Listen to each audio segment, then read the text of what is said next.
Perfection isn't easily achieved. It takes hard work, dedication, and perseverance. Through their commitment to excellence, Sage Fruit Company has been supplying customers with the best tree fruit in the Pacific Northwest for over 3 generations. They work hard on the farm, in the packing facilities, and with their retail partners to provide consistent, high-quality apples and pears all year long. Look for Sage Fruit at your local grocer. Good afternoon, everybody. Welcome to the championship night of the 45th annual AGCO Jackson Nationals, powered by Fendt. We are live on the Sage Fruit stage here in Jackson, Minnesota, getting set for a championship night. I'm Shawn Neisteadt, the Hall of Famer Johnny Gibson with us, getting set to go here. The Sage Fruit stage has been a great place all week long, and tonight, right over there in the Seafoam Victory Lane, we're going to crown a Jackson Nationals champion. Yeah, we are. It's been a fantastic 2 nights of racing so far. We have 4 drivers locked into the King of the Hill Challenge. We're going to run some qualifiers here this evening, but at the end of the night, it's going to be a $25,000 top prize for our AGCO Jackson Nationals champion, a 35-lap feature on tap this evening. We have seen some great racing on the Speedway. We've also had some wild action. So glad to see on social media. Tim Kading doing well. Scott Winters doing well after what was one of the biggest crashes I've ever seen here at the Jackson Motorplex. Yeah, frightening stuff last night. And again, so good to see those drivers out and walk away from the cars and posting on social media. Don't think we'll see them here at the racetrack tonight in competition, but just good to know that they're out and about and moving on from what was a frightening looking accident. Yeah, I even saw some still pictures from the infield. Looked like Tim Kading was at least 2 fences high, and they're very high fences here to start with at the Jackson Motorplex. So that's good to know that they're doing okay. Other drivers having a fairly stout week here at the AGCO Jackson Nationals. One of them joins us now, Carson Macedo. And Carson, you're one of those drivers locked into the King of the Hill Challenge tonight. So a little less pressure on you at this very moment, at least. Yeah, it's nice. The weather's hot today. I feel like it's a good day to have to get in your suit later. I feel like my car has been really good so far this week. We've been really consistent. We obviously haven't won any of the races, but we've been able to qualify really well and kind of get through those heat races, and that's kind of been the name of the game. So, a 4th and a 3rd in the features, and I feel like Philip, Clyde, and Nate have a really good handle on this 41 car. So hopefully we're seeing good things tonight. One of the boldest moves I've seen of the weekend, I think, was last night in the Toyota Dash. You went to the top. I think you were one of the first drivers to really go right up next to the wall over in turn 2, and you come ripping down that back stretch. How wild was that area of the racetrack last night with that wind? And did you feel the wind? I guess I should start there. Maybe a little bit. I noticed more than anything there, this off turn 2, for whatever reason here at Jackson, it just shelves off up there pretty bad. So I kind of got lucky in a little bit of that regard. I started 6th. Zierfoss had chopped Logan pretty hard getting into 1 and killed all his momentum and took a lot of the air off his wings, and I entered up top with really nobody in front of me and a lot of clean air. And so by the time he comes sliding across, I realized I was kind of running out of real estate. At that point, I was so committed, I kind of just had to push the issue there. So luckily went 4 above it, and it panned out. Sometimes it doesn't work, but last night it did. I try and stay out of those scenarios nowadays. I feel like back when I was first starting out in the Outlaw Tour, I was doing that stuff on a regular basis, but I try. I knew after a while, a few of those fail and go the wrong direction, and you just tough to beat, David Gravel and Brad Sweet, Donnie Schatz, Logan Schuhart, these guys that are so consistent and finish up front every night. So definitely not easy. Definitely try and do that stuff less, but every once in a while you just kind of have to make it happen. You get put in a little bit of a bad spot. So luckily was able to come out of that. We have a little bit different, actually a lot different weather conditions here today. It's a lot hotter than it's been all week long. We've also got fewer cars in the pit area. Instead of the Wiffles Hybrids IMCA Race Saver sprint cars, we've got the UMSS traditional sprint cars and fewer of them. And we've lost some cars that compete with the World of Outlaws NOS Energy during Sprint Car Series the last 2 nights as well. So track conditions tonight may be a little different than we've seen. We don't have 83 sprint cars out there putting those big wide tires on the racing surface. Yeah, it's crazy how much the racetrack changes with all those sprint cars on it. You know, we go out there and obviously qualifying in hot laps, and it's so greasy still. You think, man, this track's never going to widen out. We race the heat races. I kind of thought the same thing, throughout the heat races, and then it's like, some of that preliminary action gets done, and you walk out there for the dash, and it's like, man, it's almost all the way to the fence already. So it changes quick. I feel like the good thing about Jackson Motorplex is, Todd, Taylor, and the whole Quiring family, they just have tons of equipment here, thanks to AGCO, and man, they do a great job prepping that racetrack and making sure that it's in tip-top shape for those feature races. So, last night we went out there, I thought, man, it might take rubber. The track's already really wide. We still have a whole feature race to run, and we just kind of drag our left rears across there a lot of the times when we're on the top and it creates rubber, but they just have all that equipment. They went out there, they worked it pretty nice, and, next thing we know, it was 2 lanes for a lot. I thought, the beginning half of the feature, and then we kind of got up top, but I mean, it got all the way to the fence off turn 2. I didn't really feel any rubber hardly at all, so hats off to them, and I think they're doing a great job. You're locked into the King of the Hill Challenge this evening. That is an event based on times, not on actual racing for position on the racetrack. And as the track record holder here at Jackson Motorplex, that's got to be a feeling of confidence going into that King of the Hill battle, knowing that you know how to get around this place very quickly. Yeah, it's a different deal. We don't really do that very often, so it's kind of exciting for the fans. I feel like it's a bit of a change dynamic, and like you said, this JJR41 car just really makes speed a lot of the times in time trials. I feel like that's something that Philip and I have really put emphasis on to try and be the best we can possibly be. I've tried to watch videos of David Gravel as much as I possibly can. I feel like he's just an incredible qualifier, and I've always thought that that's put him ahead, especially with the World of Outlaw format. And I feel like I've made leaps and bounds compared to early in my career in that aspect. So I'm excited for it. It's cool to, like I said, just to be locked in. It's a hot day. My team, these race teams, these crew guys, they work extremely hard. And when it's hot like this, if you can minimize the amount of labor and effort that they have to put in throughout the night to get to that feature race, that's pretty important. So I'm looking forward to it. I think that my, JJR All-Ball 41 car will be fast, and I'm just going to put my best foot forward to try and do the best job I can every lap. Tonight, unlike the last 2 nights, no season-long points on the line. Does that change any of the mentality coming into tonight's program? Definitely. This is something that I didn't really understand when I was younger, and especially when I wasn't racing for a championship. But I spoke to Johnny about this as well. It's just the World of Outlaw points championship is so fun to race for. I enjoy it. It's something that I've dreamed as a little kid. To win a World of Outlaw championship is like the ultimate pedestal of the sport. It doesn't get any tougher.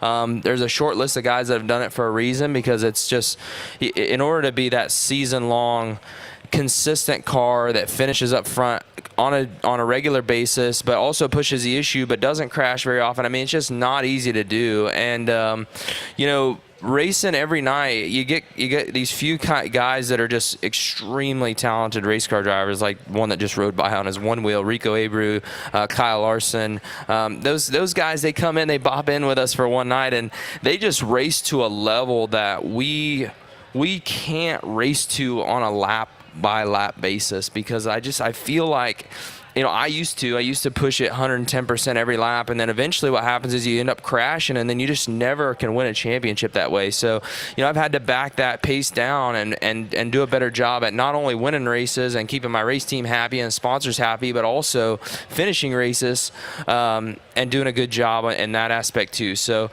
tonight's one of those nights, the million, you see it at the King's Royal. I mean, there's just, you kind of throw it all that out the window, you put it all out on the line, and you race as hard as you can to win that big money. So I'm looking forward to that and, getting up on the wheel.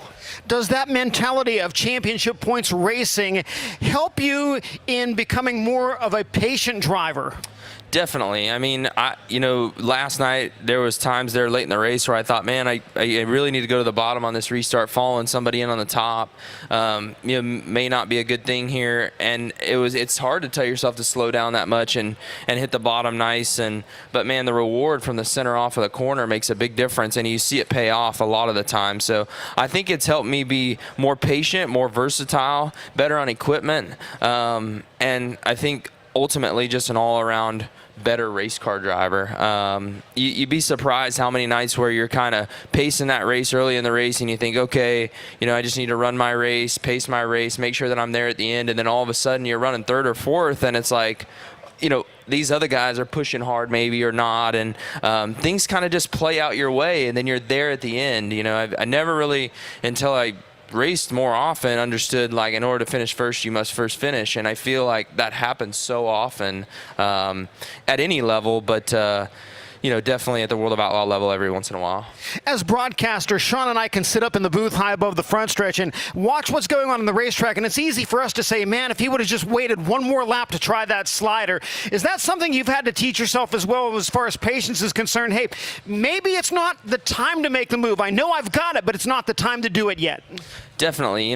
Racing on the World of Outlaw Tour, and being a driver that's came from the state of California, it's easy to push the issue too early. It's easy to get too aggressive, and I think that's what you see. I think I've always had a theory it's a lot easier to slow somebody down than maybe to speed them up, and for me personally, that's been the case. I mean, when you're racing out in California, you just know no different other than to just be absolutely hammer down wide open, running as hard as you can every single lap. I feel like growing up against Kyle Hurst, he was always that way, and so if you weren't racing that way, you were going to get beat. But now I feel like I just have a much better grasp, or at least I'm gaining on the grasp of taking my time, being patient, making the moves when they need to be made, and not getting too aggressive. There's times when you can actually shoot yourself in the foot being too aggressive. You pull a slide job too early, don't clear, and then the guy behind you now has a run on you, and you're getting passed for position. So it's a balancing act, and the World of Outlaw level is such an elite level. I mean, those top 10 guys every night, they're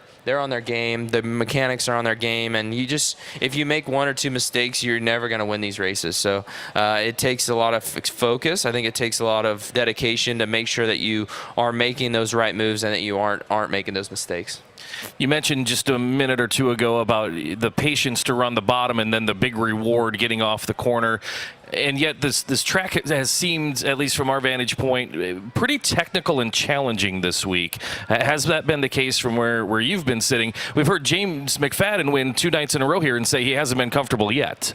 Yeah, I think that it's just a different shape. It's a different feel than we mostly have. It's just really flat, and so you can run the bottom and it is rewarding when you hit it well, but you think, oh man, like it looks thin, I'm having to slow down so much up here or down here, but then you go to the top and you realize like it kind of cambers off and your car just naturally gets tight and you just don't make as much speed as you would have thought maybe you would. So yeah, I think it's just a technical place. I think it's kind of like everyone says a mini Knoxville. I don't know if I agree with that. I think that it does race a lot differently than Knoxville, but it has its own unique characteristics, and I think that overall it's a racy track. And I think, last year I started 8th at this race and won. So I feel like, that's possible, and I think that says a lot about what Todd and the Quiring family do here. I mean, if you put on a racy surface, I think these World of Outlaw drivers will give these fans a show. I think among people who don't follow Jackson Motorplex closely, there's a bit of a misconception. Since they shortened it from the original configuration, people tend to think, oh, it's a short track, and it's really not. It's shorter than it used to be, but it's still the 5th largest track that we race on all year long. Yeah, and it races that way to me. Like, I think it races like a big track. The characteristics that you have to adhere to be able to run well on a big track, keep your car straight, hold your left front up, make sure that you hold your hands, keep your wing board cutting through the air. I think all those things apply to Jackson, and I think it's the same when you run Eldora, Knoxville, or any of them places that are big tracks like that. So I try to apply those characteristics. I know Philip and Nate and Clyde, they try and give me the car capable of making speed on a bigger track even when we're here, and I feel like it pays off. Great finishes so far this week, right there in the top 5, podium last night in 3rd. We know you're starting no worse than 4th tonight, being locked in to the King of the Hill. So what is maybe the 1% that you need to be in victory lane with the $25,000 check tonight? I think that any night at a World of Outlaw event, you need a couple things that play your way. But I think more than anything, just having a race car that's, capable of winning the race. It's so crazy. The game with the crew chief mechanic side of things is so tight nowadays, and all the mechanics do such a good job. I think all the drivers do a really good job. So we're just going to put our best foot forward. I got some of the best guys in the business, got some of the best sponsors in the business, and I'll do the best job I possibly can. Good luck tonight. Thank you very much. Ladies and gentlemen, he's Carson Macedo. He's locked into tonight's King of the Hill. We'll take a quick break here on the Sage Fruit stage, and we'll come back with more from Jackson Motorplex. Perfection isn't easily achieved. It takes hard work, dedication, and perseverance. Through their commitment to excellence, Sage Fruit Company has been supplying customers with the best tree fruit in the Pacific Northwest for over 3 generations. They work hard on the farm, in the packing facilities, and with their retail partners to provide consistent, high-quality apples and pears all year long. Look for Sage Fruit at your local grocer. It's orientation day. Welcome to the team.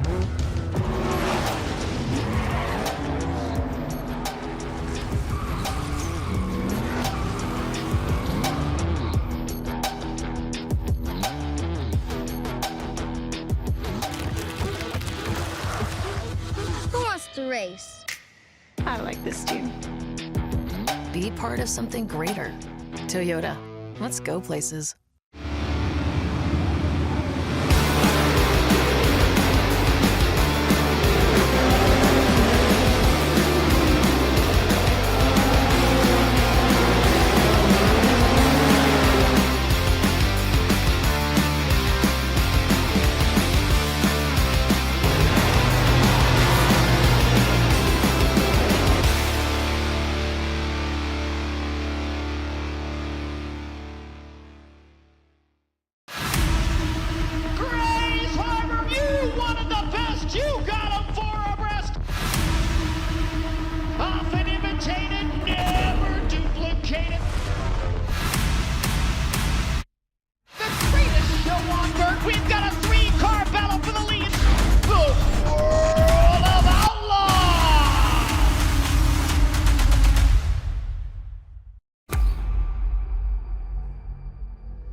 Welcome to NOS Energy Endurance Challenge 2.0. Today's challenge is going to demand everything you've got.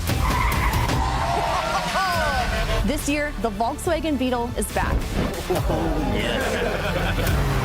Let's go, boys. Oh, we're screwed. Hey, jack it up.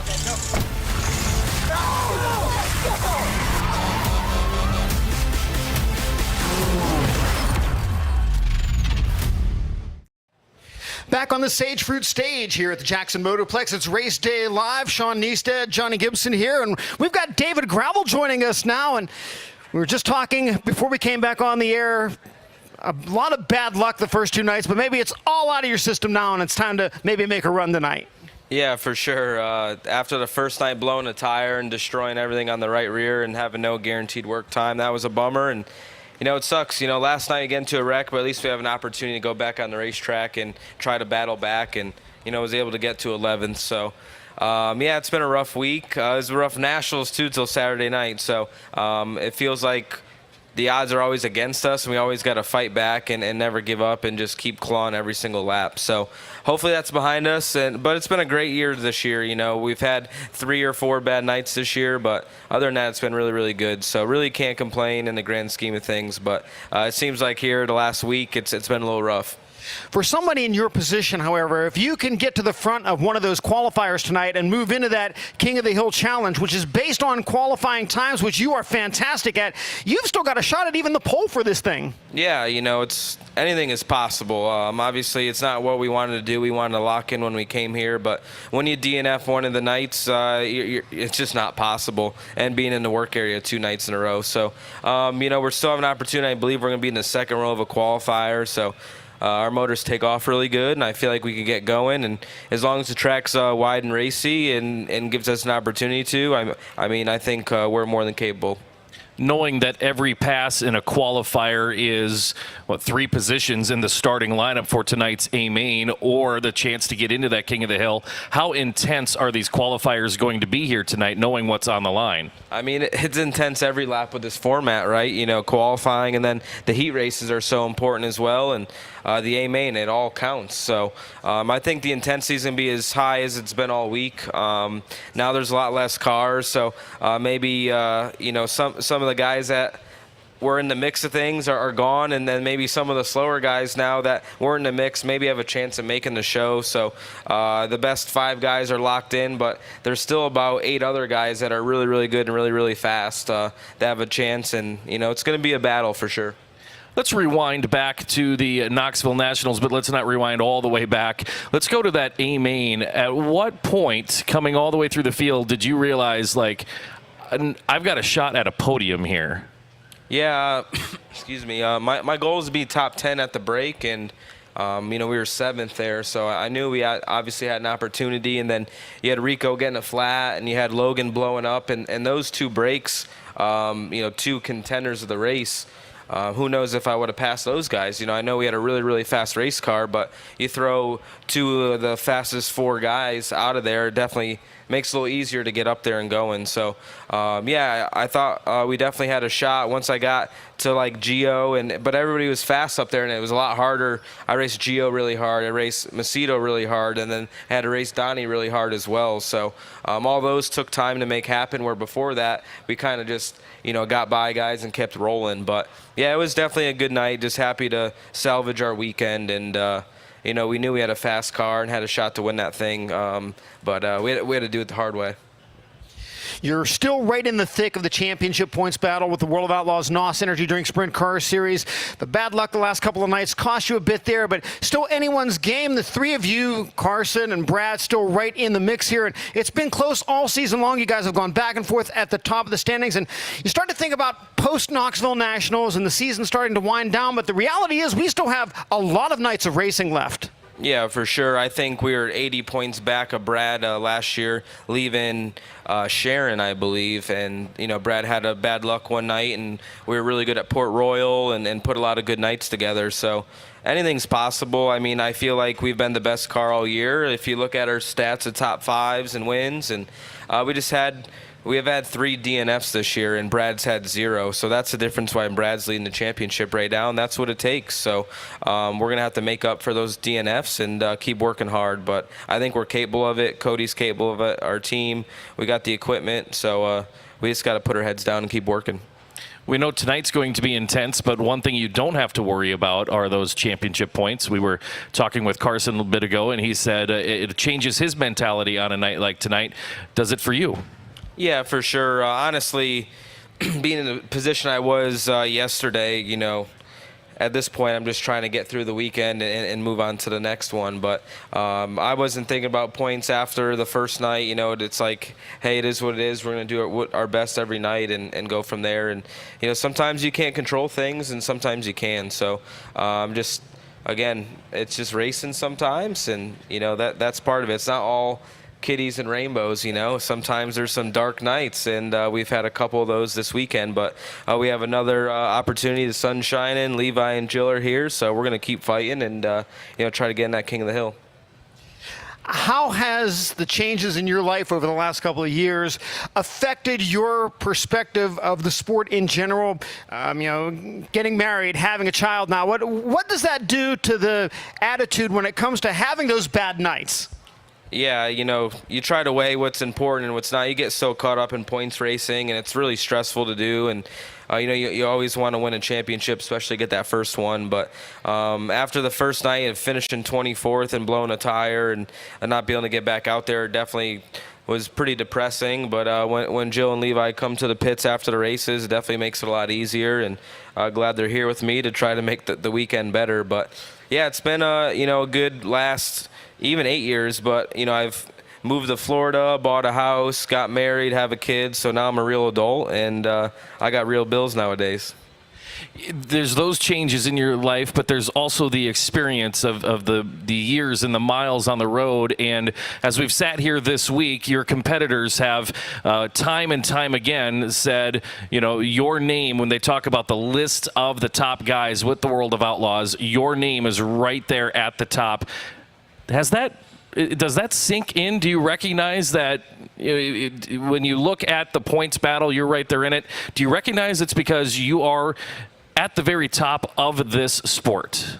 Yeah, it's really cool. It's kind of a blur, but ever since CJB days, I think we ran third in the points every year since then or better. The 1 year COVID year, I didn't officially run for points because I did a couple truck series races, but yeah, it's been really cool to be up there. But it gets also annoying when Brad's a four-time champion, and Donnie has won it so many times as well. So I feel like we're so close. Last year was the closest we ever were, and I feel like we're right there and more than capable. And you got to build with a team. And Cody was a rookie crew chief my first year at Big Game Motorsports on the World of Outlaw Tour. So I feel like we've grown a lot since then, and the future is bright. And we're in this for the long haul. So it's crazy to think that Donnie is still very relevant in the sport because he's been winning all the big races here every year, it seems like. But consistency for him has been a struggle, where that's what he was the best at, was being consistent and winning a lot of races. So that just shows you how the sport's evolving and how people come and go, or different points of their career, or who's working on the race car and different engines. All these things are constantly changing. Look at James McFadden winning the last two nights with a Toyota motor. 5 years ago, we never thought there would be a Toyota motor in a sprint car. So it just shows you how the sport's always changing, and people come in that are fast, people go out that are fast, people retire, new young kids, so it's always a battle. You mentioned the drivers at the top of the game and the people who have won the championships, like Brad Sweet, like Donnie Schatz, and then go back and touch on the fact that your first year in the big game car was Cody's rookie year as a crew chief with the World of Outlaws.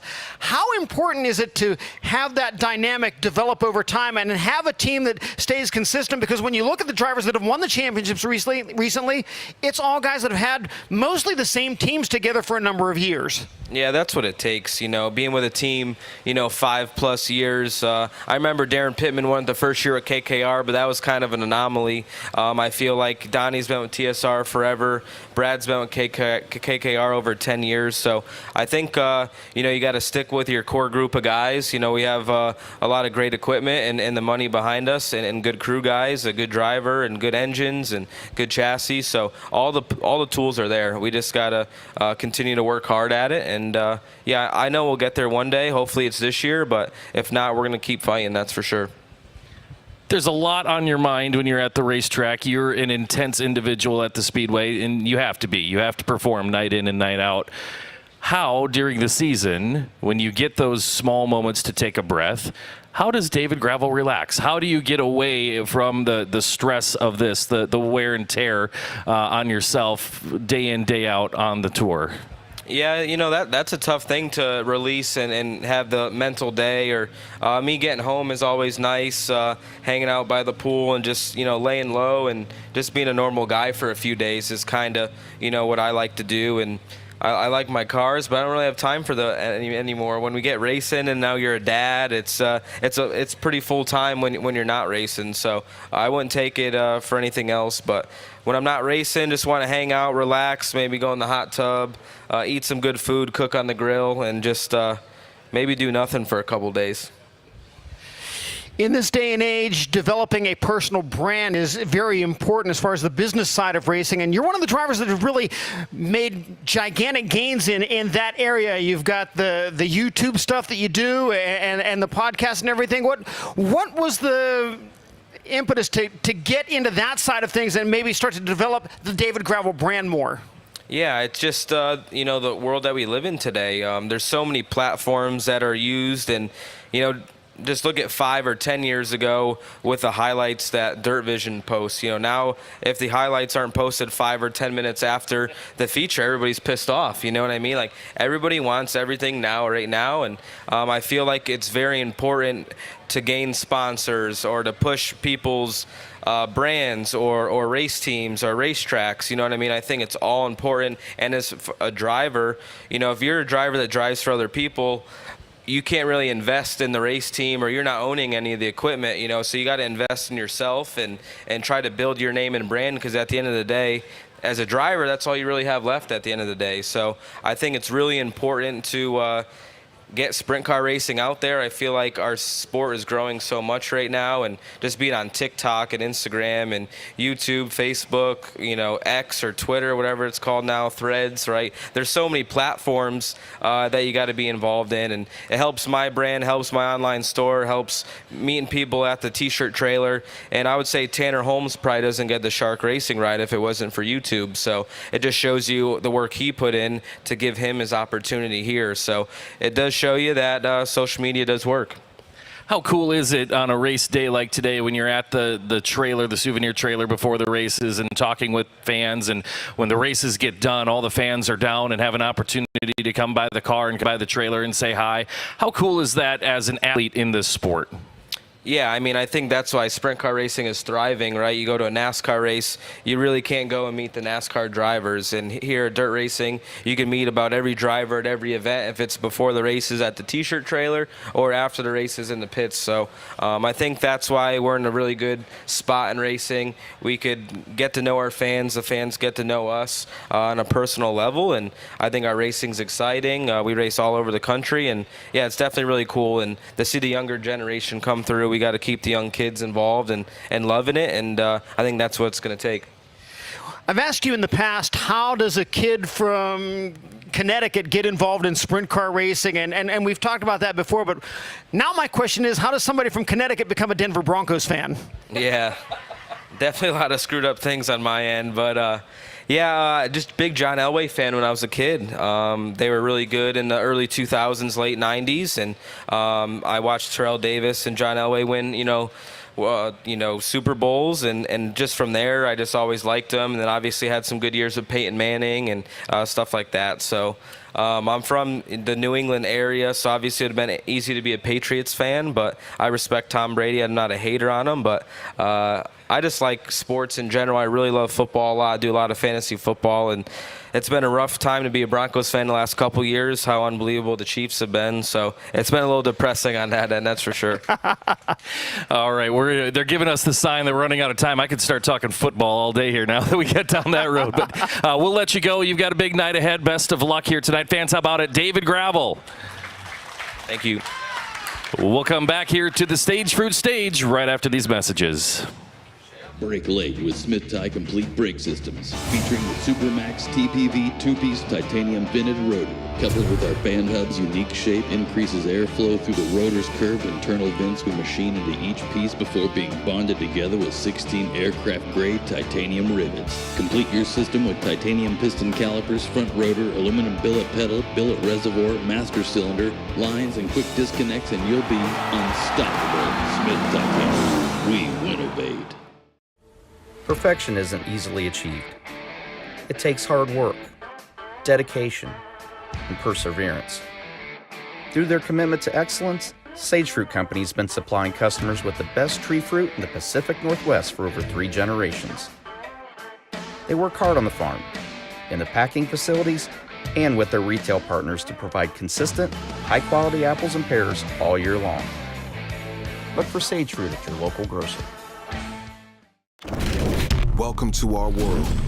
A world of dirt, drift, and dodging fate. A world where all of motorsport collides. A world of digging deep, of grit, glory, and bitter defeat. Inhabited by the strong, the fearless, the barely sane. Welcome to our world. Welcome to the world of NOS. My 2004 Chevy Silverado was starting to sound terrible. It would make a loud rattle noise and hesitate when I gave it gas. I came across Seafoam motor treatment at the parts store and picked up a few cans to try. I am amazed at how good the truck runs now. The rattle's gone and it runs great. To find out more about Seafoam products and how they can help your engine run better and last longer, go to seafoamworks.com. Welcome back to the Sage Fruit stage here as we get set for night number 3, the championship night of the 45th annual AGCO Jackson Nationals, powered by Fendt. We've got Giovanni Scelzi sitting here, and you're looking relaxed and cool and calm.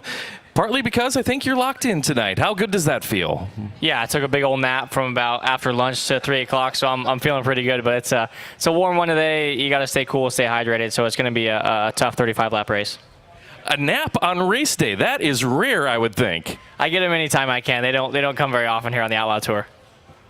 Let's talk about the weekend to get here, to get locked in. You guys had to do the work. You had to come out swinging, and that's exactly what you did. The cars looked fantastic the opening 2 nights. Yeah, Adam's come with a bit of a different approach this weekend. We've, had decent runs here, just haven't been quite good enough to contend for a win. And I feel like this weekend we've been, Thursday we missed it a little bit, but last night we were definitely one of the fastest cars I felt like on the racetrack. Just, got one shot at J-Mac. Yellow came out, then another shot. Really, didn't quite get close enough to him to slide him in 1 and 2, but had to try something to try to have him make a mistake. But I feel like our car is really fast, and tonight kind of being a half night, not qualifying and not running the heat race will be a little bit harder. You come into Jackson Motorplex, and as you said before, you've been decent here in the past, but the finishes just haven't been there. And now the first 2 nights, way better. Career best finishes each of the first 2 nights. What is the biggest change from the team perspective? Yeah, this place is extremely hard to get your car stuck and be able to turn at the same time. I think the way I think the tall backstretch fence definitely affects the air on your cars, and being really windy last night like it was makes it really tough to, like I said, get your car to lay left and have that right rear stick. So we've changed a bit with the race car, and like I said, Adam kind of came with a game plan, and it's really worked right out of the box. So timing good helps. That makes your heat race a little bit easier. It doesn't put as much pressure on having to win your heat race. You can pass 1 or 2 cars and still make that redraw, and drawing a 1 last night definitely helped to finish inside the top 2. You mentioned the wind there, and we kept getting a mixed bag last night as Chase patrolled the pit area asking drivers what they thought of it. What was your take? Because just walking around the infield, there was no wind in the middle, and then when I'd get to turn 2, you could feel the wind down there. Was that the case in the car from your perspective? Yeah, I think if the wind is constant, it makes it a bit easier. You can kind of predict, what the car's going to do. But when there's gusts and when it kind of changes directions a little bit, it makes it really tough to kind of, figure out what the car's going to do, especially if you're, 4th, 5th, 6th on back throughout the field, when you're dealing with cars or air from different cars as well as the wind from the, sky, or I don't know where the hell wind comes from, I don't know. But, dealing with a lot of different factors, it makes it a little tougher to drive. Not a meteorologist in your background. No, definitely not. Coming into tonight, do you come in with a different approach? No points on the line, and we're going to talk about your point standings here in a bit, but no points on the line for the season. You're locked in. Do you have a different approach outside of the nap this afternoon? Yeah, I don't know. I try not to think about points.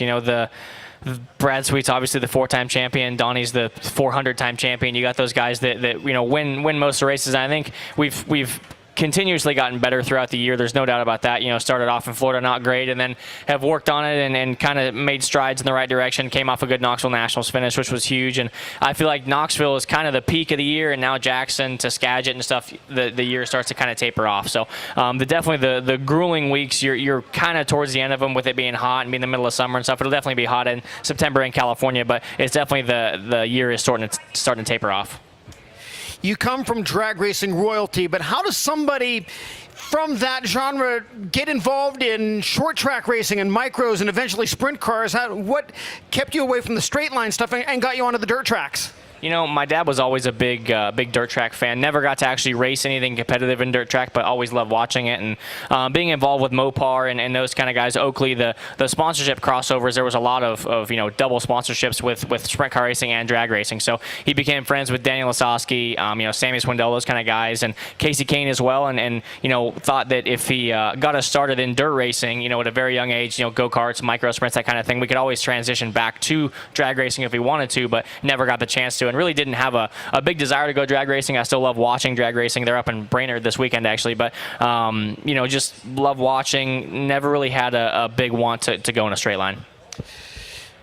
Back to the family thing, your older brother Dominic started racing first. What advice has he given you over the course of the years and things that he's done or maybe mistakes that he's made that say, hey, try doing it a little bit differently or don't do this or maybe try this? I think just being resilient, not giving up. He's had a pretty rough go, the last couple of years when he was out on the road. It just, never got with really, I feel like the perfect people and never had the right situation to really show what he could do. And now going back home had, 2 or 3 of the most successful years he's ever had, sprint car racing. So I think, not quitting and realizing that it can get better. When we talked about watching Dominic and his first emergence onto the sprint car scene, there was a lot of talk like, oh, Dominic's really good, but where do you see his younger brother Gio? And did you feel any of that pressure at all from people saying, hey, just wait till this kid gets in a sprint car, and then you come right out and win, you become the youngest driver ever to win with the World of Outlaws. What effect did that all have on you mentally? I think more of the pressure was being in, capable race cars and feeling like me personally was probably the weakest link, just not having experience and not being at the racetracks before and racing against really, really tough competition. So just knowing that the cars you've gotten in, Roth Motorsports, Bernie's car, the 18 car, a lot of cars I've driven have already won before I've gotten in them, and they're expected to win whenever I climb in them too. So and you're fortunate as well being in those fast race cars and making your learning curve a lot faster. Got a lot to settle yet tonight. Trip to North Dakota after this, but how excited are you for the West Coast swing? Yeah, I love it. It feels like forever since I've raced at home, getting rid of the spring West Coast swing, but I'm excited to get to go to Chico, which is a bit north of where I'm from, but Hanford's definitely a home racetrack. My first ever sprint car race was at King Speedway in Hanford, so looking forward to going back to Placerville as well and seeing all the hometown fans. Is it different when you get to go back and race at home? It really was last year for sure. Winning, Tulare and Bakersfield, I've never felt that much of a, hometown crowd, and they were really cheering for me since I was from the West Coast as well. So, it was cool to have that support and cool to win on a national stage like that. California, it seems like recently, has produced a lot of really, really good sprint car drivers. What is it about coming from that area? What is the feeder system like? Because there are so many opportunities to get involved in racing even before you get in a sprint car. We've got the outlaw kart scene. We've got the micro scene, places like Lemoore.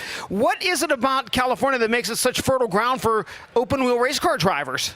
Yeah, I think the micro sprint scene is huge, at least when I was doing it. The Vicino brothers, Carson Macedo, Cole Macedo, those guys were doing it.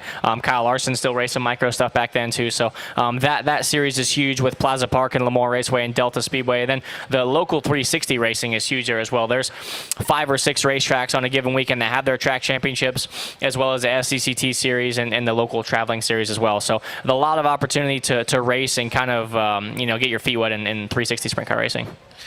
You got the experience back home, but you have also spent several years out on the road, crisscrossing the country, getting that experience. How has that played into this season for you and the team to have the success where you are? You've been to Victory Lane. You're sitting 5th in points. Yeah, I don't think you're ever truly ready to go on the Outlaw Tour until you actually do it. I've been to almost every racetrack. I had never been to Weed Sport before, and never been to Skagit, so those are 2 new ones I haven't been to yet. But really every racetrack, every region I've done races at, whether it's an Outlaw show, All-Star show, local races. I feel like I've raced a lot of racetracks in the last 3 years and been to a lot of different areas of the country and kind of got my feet wet with other series as well as the Outlaws. And like I said, you're never truly ready to race with the Outlaws, but I feel like we've gotten a decent warm-up racing with other series of those racetracks. Okay, so what is the biggest difference? What's been the biggest impact on you in your first full season with the World of Outlaws NOS Energy Drink Sprint Car Series? What's been the biggest thing that you didn't think would be a big thing that is? Honestly, our schedule's calmed down a little bit. When we make a schedule, you call a true outlaw schedule, there's 3 or 4 different races you could go on a given weekend. If one looks like rain or one gets canceled for another reason, you're going to race no matter what. With the Outlaws, if we get rain or get some kind of weather, problem, we're not going to race and you get to go home. So it's been kind of nice knowing exactly where you're going to go every single weekend and not having 3 or 4 different options on a given weekend. How often do you get to go back home and maybe spend a day or two trying to do whatever it is you do to relax? Yeah, I have a house in Des Moines, Iowa now, which is where our team's based, so that's become kind of a second home for me. Don't get home to California as much as I'd like to, but my brother just had his second kid back in April, so that's been cool to see her grow up, and his first kid, Stella, too. So I get home as much as I possibly can. Your brother, in addition to being a fantastic sprint car driver, probably too good in my opinion, because I'd like to see him just give up the sprint car racing thing and come sit alongside us in the booth and do color commentary. But you guys have different personalities. You guys are both very good behind the wheel of a sprint car, but what was the biggest difference you think growing up that, I think Tom is a lot more like your dad from what I've seen. Like he'll sit down and talk to anyone, and you seem a little bit more calm and more reserved and more thoughtful about what you're going to say before you say it. Yeah, I think Dominic and my dad are definitely, you hit the nail on the head there. They're very outgoing, could talk to that light pole there if they needed to. So, I'm kind of the opposite, more like my mom, kind of calm and reserved, like you said. So, still like to have fun, but at the same time, you got to be serious too. Well, I don't think you'll be calm or reserved on the speedway tonight. We know you're locked into that King of the Hill. You're going to have a good starting spot and a chance for $25,000. Good luck. Definitely. Thank you, guys. There he is, Giovanni Scelzi. We'll see him in the KCP number 18 here tonight. We'll take one more break here from the Sage Fruit stage, and we'll come back and talk to the man responsible for all of this around us here tonight.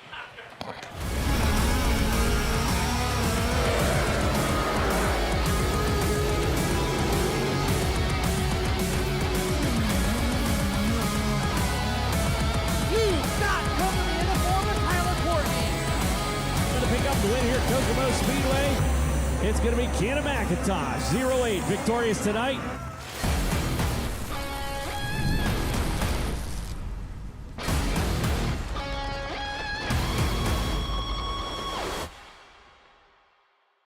You say you can't wait to get to the track to pick up the latest World of Outlaws gear? Slide on over to worldofoutlaws.com to get your NOS Energy Drink Sprint Cars and Case late model hats, decals, hoodies, and other great souvenirs. Buy $50 worth of merchandise and get free shipping anywhere in the continental United States. Why stand in line? Buy your Outlaw gear online. Visit the Outlaw General Store online today at worldofoutlaws.com. Job after job, you push productivity to the limit. That's why your Case construction fleet deserves the best protection available. #1 engine oil. Formulated for oxidation and deposit control and extended drain intervals.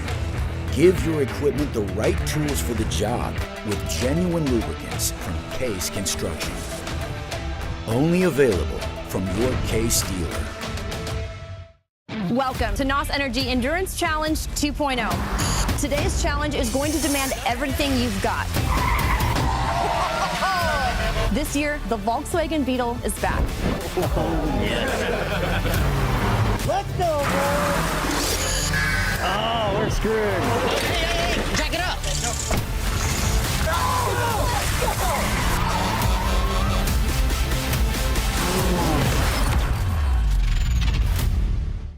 ARP, the ultimate fasteners for racing in the dirt. With high horsepower demands, ARP delivers maximum clamping force and performance. When failure on the dirt is not an option, it's ARP-bolts.com. I watched my first race yesterday. You're on the team, kid. It's orientation day. Hey, new guy. Let's get you up to speed. Lunch time.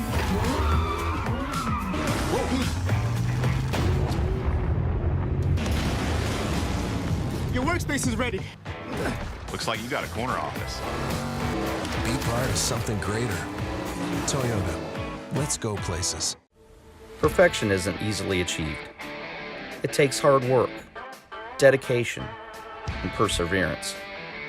Through their commitment to excellence, Sage Fruit Company has been supplying customers with the best tree fruit in the Pacific Northwest for over 3 generations. They work hard on the farm, in the packing facilities, and with their retail partners to provide consistent, high-quality apples and pears all year long. Look for Sage Fruit at your local grocer. Back on the Sage Fruit stage, it is segment number 4 of Race Day Live on the final night of the AGCO Jackson Nationals powered by Fenton.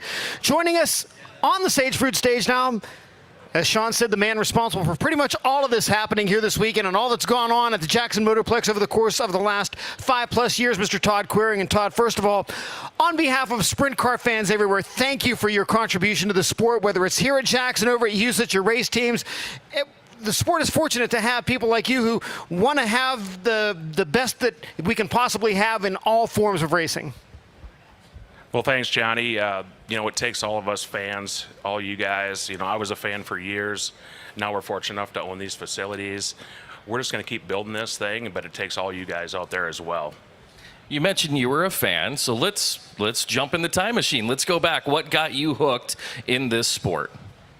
Well, as a kid, I came to Jackson Motorplex, much like Doug Johnson. Doug's the same age as me, and he probably went down a different path than me. He was all racing. I played sports. So when I was in high school, I kind of got out of racing. I kind of quit going to Jackson Motorplex, and I played baseball. I played college baseball, and then I got back into it. Back in early 1993, I think it was, 94. So I got back into it, going back to Houston Speedway, because Jackson was getting to be more of a, I'm going to say sprint car, but more of a stock car track. So yeah, I kind of got back into it after I got done playing competitive sports. So, what position did you play? I was a catcher. All right, now we know. So you know the pressure of being in there and giving the signs and making sure the everything's delivered right. Yeah, it was fun times, but when you tear your rotator cuff out, you just quit and you go on to the next deal. So what keeps you coming back into this sport? I think I've asked you this question too, because I think it'd be really easy. I mean, racetracks are not easy work. Owning a race team is not easy work, yet you continue to do all of that, and at the very top level. What keeps you going? Shawn, I always say, I have a lot of businesses. I've bought, sold, built businesses. Racing is the hardest business I know of. Race team for sure, but I think it's a challenge. I like the challenge, and I like, building cool things. And I think that's what keeps me coming back. And I will say it takes a great team. It's not all about me.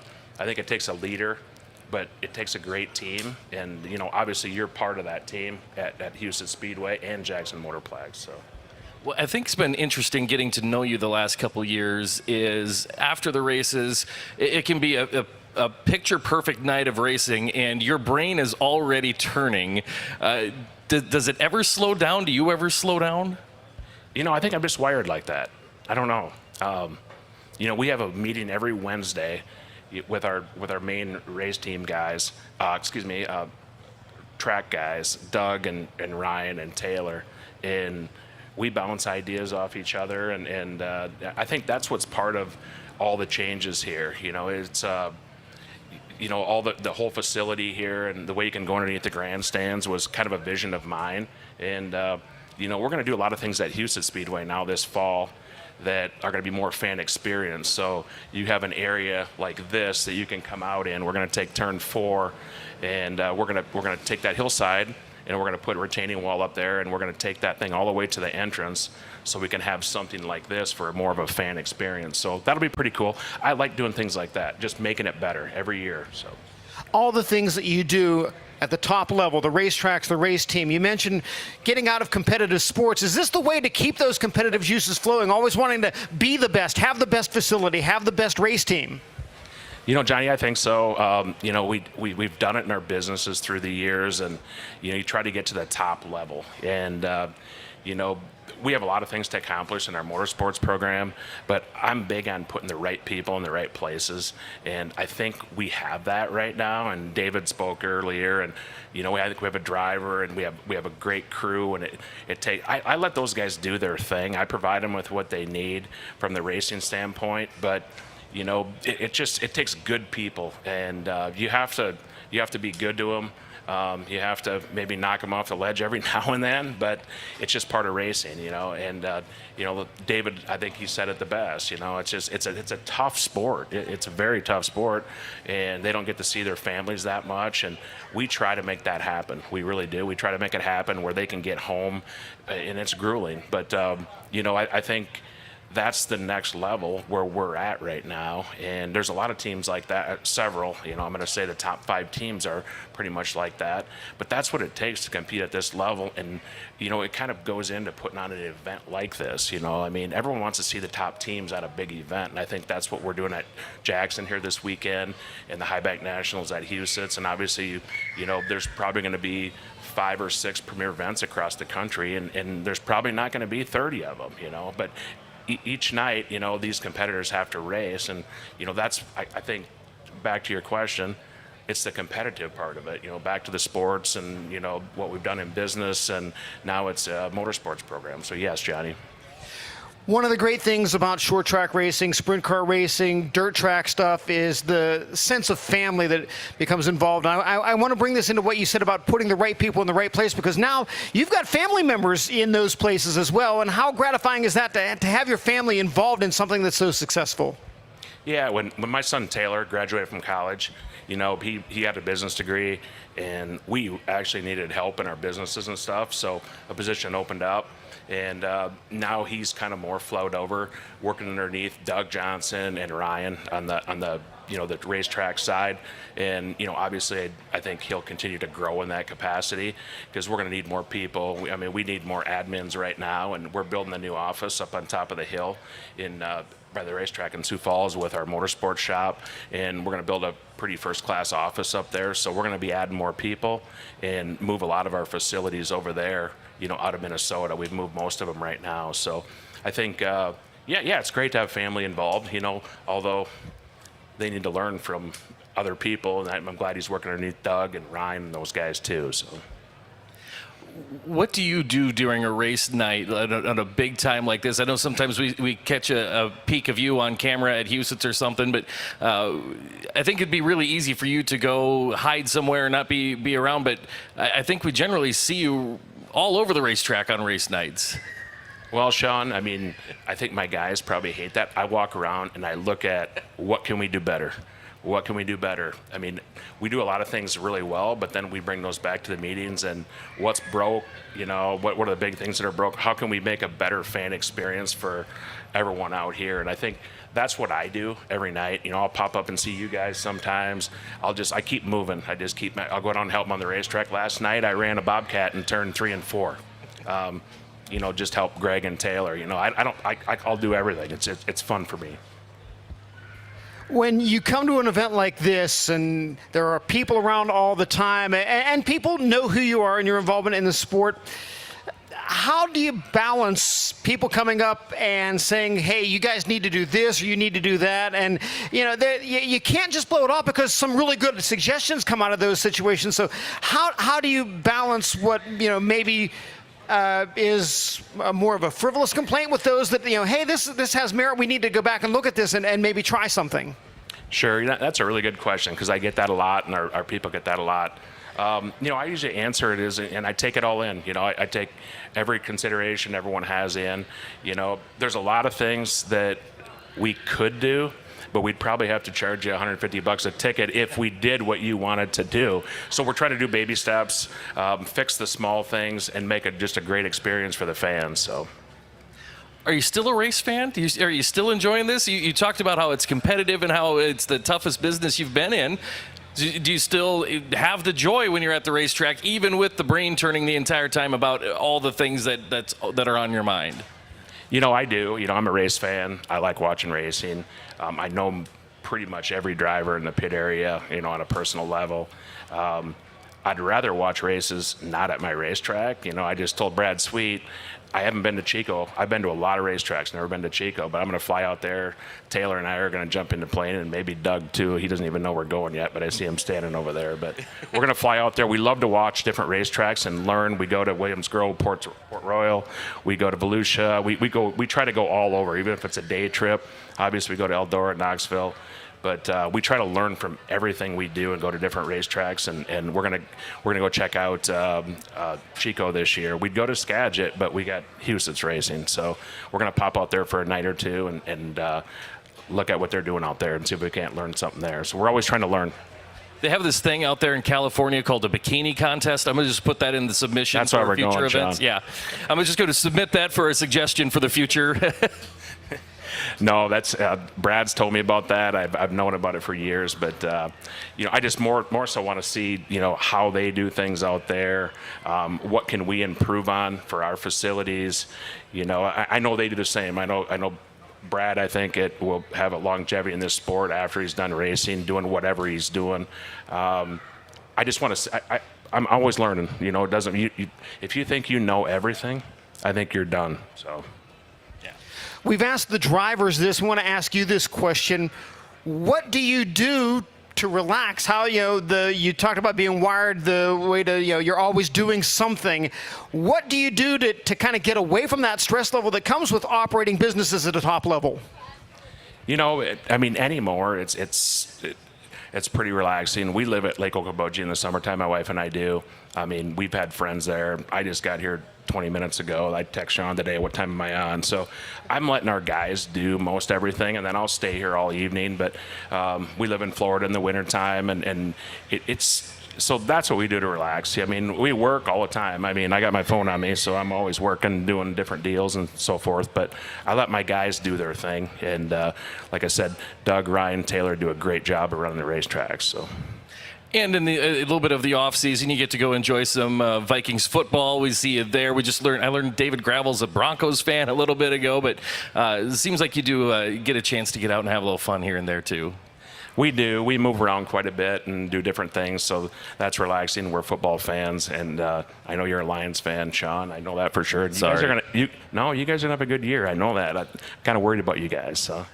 It is going to be a fun year when we get the football rolling. It's kind of, I don't know, last night had a football feel here with the wind and the cold. Now it feels like we're smack dab in the middle of the summer. Maybe I shouldn't be thinking football in this weather. Well, that's Minnesota, South Dakota. You know how it goes. It can turn on a dime, so.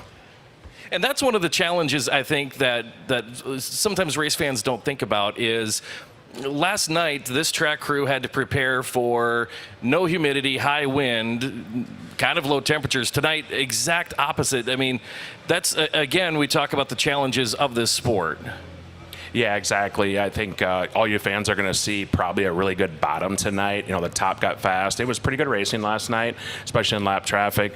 I think you're going to see a better bottom tonight, just the way the humidity. There was no humidity last night. Now we have a lot of humidity, even though it's hot. So I think we're going to see a better bottom. The top's always going to be fast here. And if we can get a fast bottom, we're going to have a nice equal track and lap traffic. And I think it's going to be a great race, 35 laps. So I think it'll be fun. Well, we certainly, again, thank you for all that you do, and thanks for your time being on the show here today, and looking forward to seeing the end of the Jackson Nationals here tonight and finding out who wins $25,000. All right, appreciate you guys. There he is, fans. Todd Quiring, the owner here at the Jackson Motorplex and Houston Speedway. And his name, well, probably Doug's name on the big check here tonight, but the man behind all of the action here at the Speedway. Again, thank you to Todd and everyone here at the track. And Johnny, that gets us set. We are just about ready to go. Jackson Nationals Championship night for the 45th time. Absolutely. Warm-up sessions coming up in just about an hour. So on behalf of Shawn Neisteadt and everybody here at Jackson Motorplex, thanks for joining us here on Race Day Live, the Sage Fruit Stage. Coming up, the AGCO Jackson Nationals powered by Fendt for the greatest show on dirt, the World of Outlaws NOS Energy Drink Sprint Car Series. And it's all right here on Dirt Vision. You're messing with some forces that your mind can't comprehend. I done been to the bottom, I ain't going back again. So when the hell you think you're playing with now? You don't fall around and let the wolves out. And I'll be prowling while you sleep. You were playing for fun, I'm playing deep.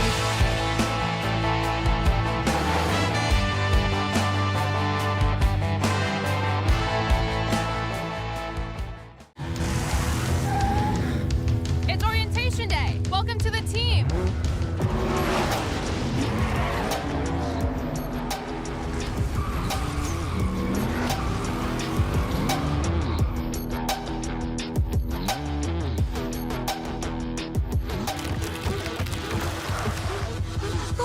race. I like this too. Be part of something greater. Toyota. Let's go places.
Welcome to NOS Energy Endurance Challenge 2.0. Today's challenge is going to demand everything you've got.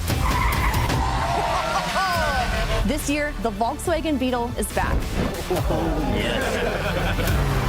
Let's go, boys. Oh, we're screwed. Hey, jack it up.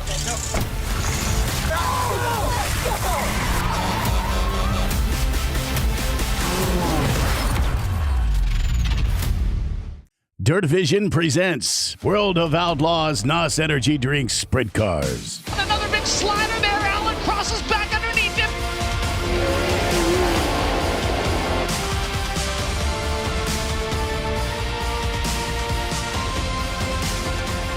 The best drivers, the best coverage. I'm Chase Rodman, ready to bring you all the action. Time for the most awesome sight in all of motorsports. It's time to watch the greatest shows on dirt on Dirt Vision.